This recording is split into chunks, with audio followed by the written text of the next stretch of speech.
আপনি যেমন দাঁত না মেজে বাসা থেকে বের হন না, ঠিক ওরকম আপনার লাইফস্টাইলে 5 মিনিটের কিছু ব্যায়াম আপনি ঢুকিয়ে ফেলেন। সুস্থতা একটা ম্যারাথন। আমরা সময়টাকে সংক্ষিপ্ত করে ফেলি খাওয়ার, যেটাকে আমরা ইন্টারমিটেন্ট ফাস্টিং হিসেবে জানি এবং এটা বর্তমানে বহুল ব্যবহৃত। বর্তমানে আমরা সবাই সুস্থ থাকতে চাই এবং ফিট একটা লাইফে থাকতে চাই। এ কারণে আমরা সবাই বিভিন্ন রকম পদ্ধতি খুঁজে বেড়াচ্ছি এবং এই বিভিন্ন পদ্ধতি খুঁজতে গিয়ে আসলটা আসলেই কি এটা ঠিক বুঝতে পারছি না, কোনটা নির্ভরযোগ্য।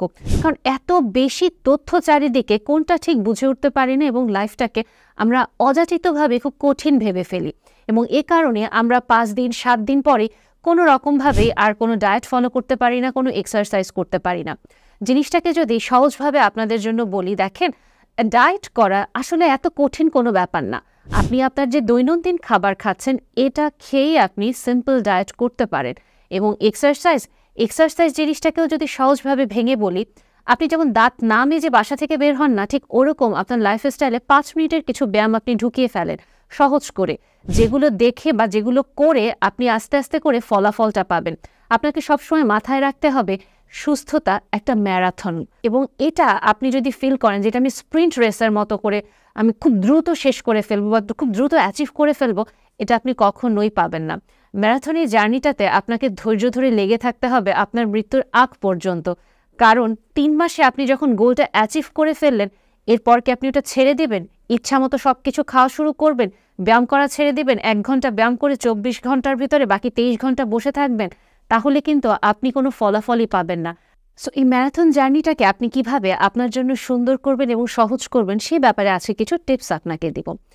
মূলত আমরা যখন আমাদের ডায়েটটাকে মেনটেন করতে চাই, ওজন কমানো বা বাড়ানো যেটাই আপনার লক্ষ্য হোক না কেন, সেই ক্ষেত্রে আপনাকে খুব বেসিক একটা ফর্মুলা মাথায় রাখতে হবে। আপনাদেরকে এখন একটা সিম্পল ফর্মুলা বলবো, যেটাকে বেস করে বিভিন্ন ডায়েট স্ট্র্যাটেজি বা থেরাপিগুলো কাজ করে। যতই বলা হোক এটা এখনও কাজ করে না, কিন্তু এটাই আসলে মোটামুটি মেইন বেসিক হিসেবে কাজ করে। ক্যালোরি ইন ক্যালোরি আউট, এই ফর্মুলাটা আমি যদি আপনাদেরকে একটু সহজ করে বুঝিয়ে বলি, ধরুন একটা পানির ট্যাঙ্কি। এই পানির ট্যাঙ্কিটাতে আপনি পানি ভরছেন একদিক থেকে, আরেক দিক থেকে পানিটা আপনাকে সাপ্লাই দিতে হচ্ছে। আপনি যেই পাইপটা দিয়ে এখানে ট্যাঙ্কিটাতে পানি ভরছেন, যদি ওই পাইপটা অনেক চিকন হয় কিন্তু পানি বের হওয়ার যে পাইপটা লাগিয়েছেন ওটা অনেক বড় হয়, একটা পর্যায়ে যেটা হচ্ছে আপনার কিন্তু আর পানি জমা থাকছে না, কারণ খুব দ্রুত পানিগুলো চলে যাচ্ছে। কাজে এটাকেই যদি আপনি চিন্তা করেন ক্যালোরি ইন, আপনি খাবারটা খেলেন এবং খাবারটা বের হচ্ছে ক্যালোরি আউট, এটা অনেকগুলো পদ্ধতিতে বের হয়ে যাচ্ছে এবং আপনি সবগুলো কাজে লাগাচ্ছেন। সেই ক্ষেত্রে আপনার শরীরে বাড়তি চর্বি তো জমা হবেই না, বরং যতটুকু আপনার গায়ে বাড়তি চর্বি আছে ওগুলো খুব দ্রুত খরচ হওয়া শুরু করবে। আবার আমরা যদি চিন্তা করি, আপনি ট্যাঙ্কিটাতে যে পাইপটা লাগিয়েছেন ঢোকার জন্য পানি, ওটা অনেক বড় কিন্তু বের হওয়ার যে পাইপটা ওটা চিকন। আলটিমেটলি কি হচ্ছে, আপনার কিন্তু পানি বরং আরও উপচে উঠছে, বরং পানিটা একটা পর্যায়ে এত বেশি পরিমাণে ঢুকে যাবে যে আপনি যে পানি ঢুকাচ্ছেন ওটাই আর ঢুকতে চাইবে না। যদি আপনি ওজনটা বাড়াতে চান, সেই ক্ষেত্রে আপনাকে ক্যালোরি ইনটেকটা বাড়াতে হচ্ছে এবং আউটের যে ওয়েগুলো সেটার আমাদের কিছু পর্যায়ে কমিয়ে দিব। কিন্তু এখানে ঠিক কমানো বুঝবো না, এখানে আমাদেরকে অন্য কিছু পদ্ধতি ফলো করতে হবে।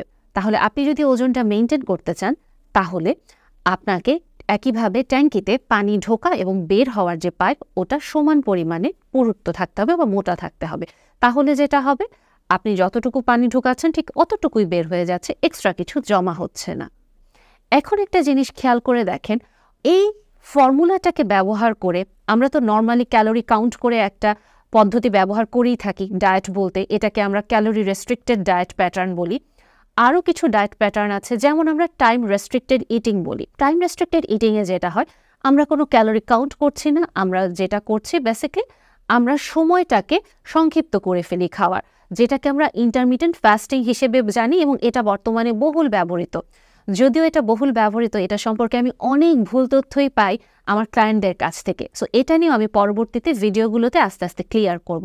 এছাড়াও আরও ডায়েট স্ট্র্যাটেজি আছে, যেমন কিটো, আরেকটা ডায়েট। এটাও প্রচুর পরিমাণে আমি মানুষের কাছ থেকে শুনি যেটার ফলাফলটা ওনারা খুব ভালো পান ইনস্ট্যান্টলি 1-2 মাস, কিন্তু পরবর্তীতে খুব বাজে রকমের ফলাফল পেয়ে ওনারা আসেন এবং এটা ওনারা ফলো করতে পারেন না। কিটোতে কি হয়, যেটা ফুড রেস্ট্রিক্টেড ডায়েট, যে এখানে আপনি কার্বোহাইড্রেট খুবই কম খাবেন, একেবারে নাই বলতেই চলে, ন্যূনতম, বাকিটা আপনি বেশি খাচ্ছেন ফ্যাটটা প্রোটিনটাও অল্প কিছু নির্দিষ্ট খাবার। আবার যদি আরেকটা ডায়েট প্যাটার্ন বলি food restricted carnivore diet pattern, যেখানে প্রোটিনটা অনেক বেশি, একইভাবে আপনার কার্বোহাইড্রেটের পরিমাণটাও কম, ফ্যাটটাও ন্যূনতম পরিমাণে, মোটামুটি একটা ব্যালেন্স করে আপনাকে আনতে হবে। এরকম আরও বিভিন্ন পদ্ধতিতেই কিন্তু আমরা ডায়েটগুলো করতে পারি। কাজেই বেসিকলি আপনি ক্যালোরি রেস্ট্রিক্টেড ডায়েট করতে পারেন, টাইম রেস্ট্রিক্টেড ডায়েট করতে পারেন, ফুড রেস্ট্রিক্টেড ডায়েট করতে পারেন। এবং এখানে আরেকটা জিনিস, যদি শুধু ক্যালোরি ইন আর ক্যালোরি আউটই ম্যাটার করে, তাহলে আমার শরীরে তো বিভিন্ন হরমোন আছে, আমার শরীর তো বিভিন্ন রকম সময়ে বিভিন্ন রকমভাবে কাজ করে। তাহলে শুধু কি এই ক্যালোরি আউট ক্যালোরি ইনটাই মেইন? না, ডেফিনেটলি আপনাকে ডায়েট করতে গেলে এই যে রেস্ট্রিক্টেড প্যাটার্নগুলো আমি বললাম, এগুলোর পাশাপাশি আপনার শরীরের হরমোনটাকে খেয়াল রাখতে হবে, আপনাকে টাইমিংটা খেয়াল রাখতে হবে, পাশাপাশি আপনাকে এটাও খেয়াল করতে হবে আপনি কি খাবার দিচ্ছেন। কারণ কার্বোহাইড্রেট, ফ্যাট, প্রোটিন, যেটাকে আমরা ম্যাক্রোনিউট্রিয়েন্ট হিসেবে জানি, এগুলো কিন্তু আমাদের শরীরে ঢুকে এক একটা এক এক রকম কাজ করে। আমরা কিন্তু বলতে পারবো না যে আমার একেবারে কার্বোহাইড্রেট সারা জীবনের জন্য বাদ দিয়ে দিব, প্রয়োজন নাই। যদিও আমরা বর্তমানে এটাই বেশি করে থাকি যে ভাত মানেই আমাকে মোটা বানিয়ে ফেলবে, যেটা সম্পূর্ণ ভুল কথা। আমরা আরও যেটা ফিল করে থাকি যে রাতের বেলা আমার অনেক রকমের ক্রেভিং আসে, আমাকে এটা খেতে হচ্ছে। আবার কেউ কেউ বলছে রাত্রেবেলা আমি অন্য কোনো খাবার খেলে মোটা হই না, কিন্তু ভাত খেলে মোটা হয়ে যায়। এরকম যে কথাগুলো আমরা বলি, এই জিনিসগুলো আসলে কোনোটাই ঠিক না। কাজেই আমাদেরকে যেটা সত্যি সেটার উপরে ডিপেন্ড করে আমাদেরকে আগাতে হবে। সো আজকের এই ভিডিওটা আমি জাস্ট একটা ইন্ট্রোডাক্টরি ভিডিও হিসেবেই রেখেছি, যাতে আপনারা অন্তত এতটুকু ক্লিয়ার হতে পারেন ডায়েটের মূল বেসিকটা কি এবং আমরা আসলে কি ফলো করব। আর লাস্ট একটা কথা বলে শেষ করছি, আপনি যদি ওজন কমাতে চান, সেই ক্ষেত্রেও আপনাকে নর্মাল ভাত, রুটি, মাছ, মাংস, ডিম, দুধ খেয়েই কমাতে হবে।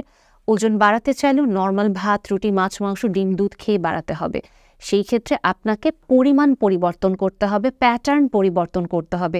আপনাকে ওজন বাড়ানো বা কমানোর জন্য অনেক টাকা খরচ করার প্রয়োজন বা অনেক সময় ব্যয় করার প্রয়োজন, এটার কোনো প্রয়োজনই নেই। কারণ এই ব্যস্ত জীবনে এতটুকু আসলে আমরা এটা ফিল করি যে সব দিকে আমরা এত বেশি প্রায়োরিটি সেট করে দিয়েছি, আমার নিজের শরীরের প্রতি আসলে প্রায়োরিটি সেট করার সময় নেই। ভালো থাকবেন সবাই, আসসালামু আলাইকুম।